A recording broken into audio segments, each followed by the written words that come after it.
No man is kept poor because opportunity has been taken away from him, because other people have monopolized the wealth and have put a fence around it.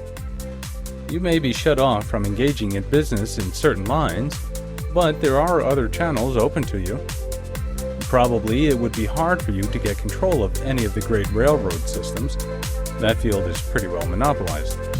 But the electric railway business is still in its infancy and offers plenty of scope for enterprise. And it will be but a very few years until traffic and transportation through the air will become a great industry, and in all its branches will give employment to hundreds of thousands and perhaps to millions of people. Why not turn your attention to the development of aerial transportation instead of competing with J.J. Hill and others for a chance in the steam railway world? It is quite true that if you are a workman in the employ of the Steel Trust, you have very little chance of becoming the owner of the plant in which you work. But it is also true that if you will commence to act in a certain way, you can soon leave the employ of the Steel Trust. You can buy a farm of from 10 to 40 acres and engage in business as a producer of foodstuffs. There is great opportunity at this time for men who will live upon small tracts of land and cultivate the same intensively. Such men will certainly get rich. You may say that it is impossible for you to get the land, but I am going to prove to you that it is not impossible, and that you can certainly get a farm if you will go to work in a certain way. At different periods, the tide of opportunity sets in different directions, according to the needs of the whole and the particular stage of social evolution which has been reached. At present, in America, it is setting toward agriculture and the allied industries and professions. Today, opportunity is open before the factory worker in his line. It is open before the businessman who supplies the farmer more than before the one who supplies the factory worker, and before the professional man who waits upon the farmer more than before the one who serves the working class. There is abundance of opportunity for the man who will go with the tide instead of trying to swim against it. So, the factory workers, either as individuals or as a class, are not deprived of opportunity. The workers are not being kept down by their masters. They are not being ground by the trusts and combinations of capital.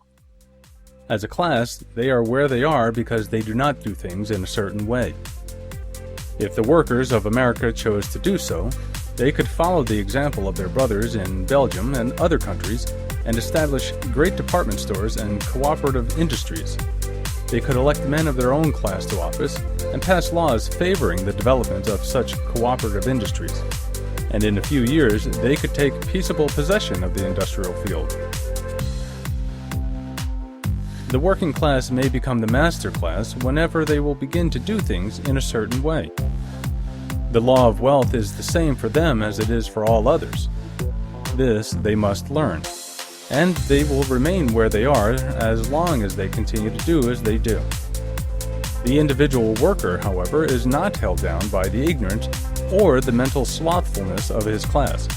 He can follow the tide of opportunity to riches, and this book will tell him how. No one is kept in poverty by a shortness in the supply of riches. There is more than enough for all.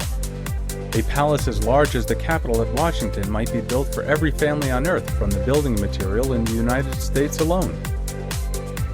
And under intensive cultivation, this country would produce wool, cotton, linen, and silk enough to clothe each person in the world finer than Solomon was arrayed in all his glory, together with food enough to feed them all luxuriously.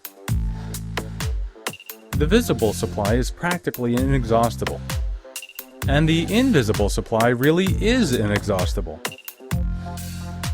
Everything you see on Earth is made from one original substance, out of which all things proceed. New forms are constantly being made and older ones are dissolving, but all are shapes assumed by one thing.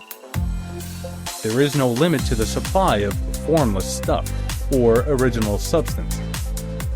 The universe is made out of it, but it was not all used in making the universe. The spaces in, through, and between the forms of the visible universe are permeated and filled with the original substance, with the formless stuff, with the raw material of all things. 10,000 times as much as has been made might still be made, and even then we should not have exhausted the supply of universal raw material. No man, therefore, is poor because nature is poor, or because there is not enough to go around. Nature is an inexhaustible storehouse of riches. The supply will never run short. Original substance is alive with creative energy, and is constantly producing more forms. When the supply of building material is exhausted, more will be produced. When the soil is exhausted so that foodstuffs and materials for clothing will no longer grow upon it, it will be renewed, or more soil will be made. When all the gold and silver has been dug from the earth, if man is still in such a stage of social development that he needs gold and silver, more will be produced from the formless. The formless stuff responds to the needs of man. It will not let him be without any good thing. This is true of man collectively. The race as a whole is always abundantly rich, and if individuals are poor, it is because they do not follow the certain way of doing things which makes the individual man rich. The formless stuff is intelligent. It is stuff which thinks. It is alive, and is always impelled toward more life. It is the natural and inherent impulse of life to seek to live more. It is the nature of intelligence to enlarge itself, and of consciousness to seek to extend its boundaries and find fuller expression. The universe of forms has been made by formless living substance, throwing itself into form in order to express itself more fully. The universe is a great living presence, always moving inherently toward more life and fuller functioning. Nature is formed for the advancement of life. Its impelling motive is the increase of life. For this cause, everything which can possibly minister to life is bountifully provided. There can be no lack unless God is to contradict himself and nullify his own works. You are not kept poor by lack in the supply of riches.